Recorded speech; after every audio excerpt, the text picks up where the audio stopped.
La lectura de este domingo nos muestra la expansión de la primitiva comunidad cristiana. Lejos de sentirse un grupo encerrado en sí mismo y a la defensiva, lo primero que vemos en ellas es su conciencia misionera. Hay un universalismo de la fe recibida de Jesucristo que lo lleva a trascender todo límite geográfico, cultural o de raza.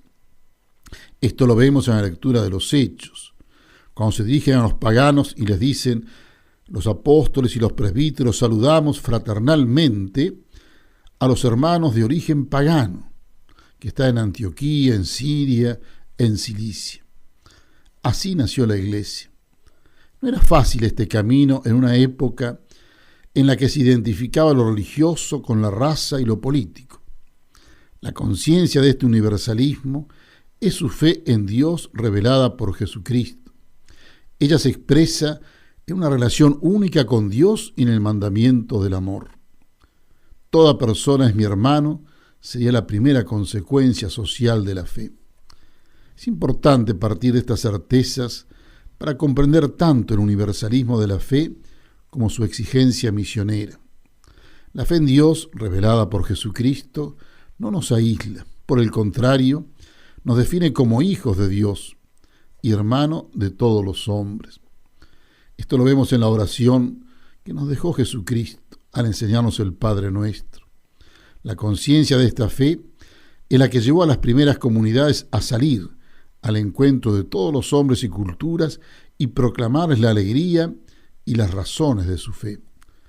Una característica del auténtico espíritu misionero es su gratitud y el respeto a la libertad.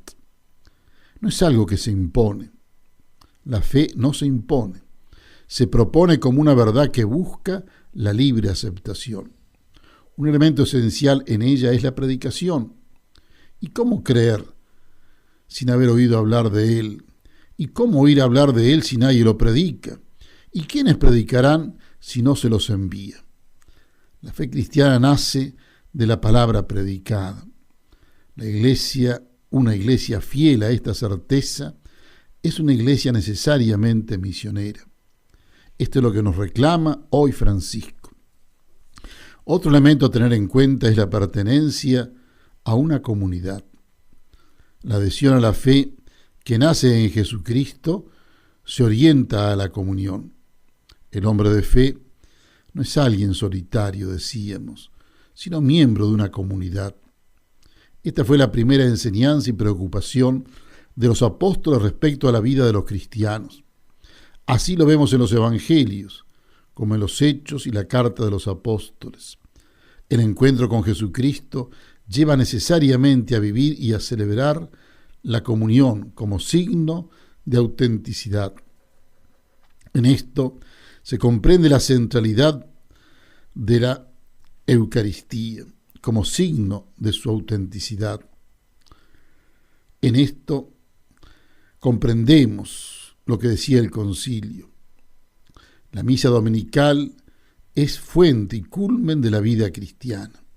Una fe que no se celebra termina debilitándose y se reduce a una mera referencia moral o cultural que deja de alimentar e incidir en la vida cotidiana. La fe me da una comunidad, me da a la iglesia. No hay iglesia sin Jesucristo, pero también es necesario decir que Jesucristo nos lleva a la comunidad de la iglesia que Él ha instituido. Reciban de su obispo, junto a mi afecto y oraciones, mi bendición en el Señor.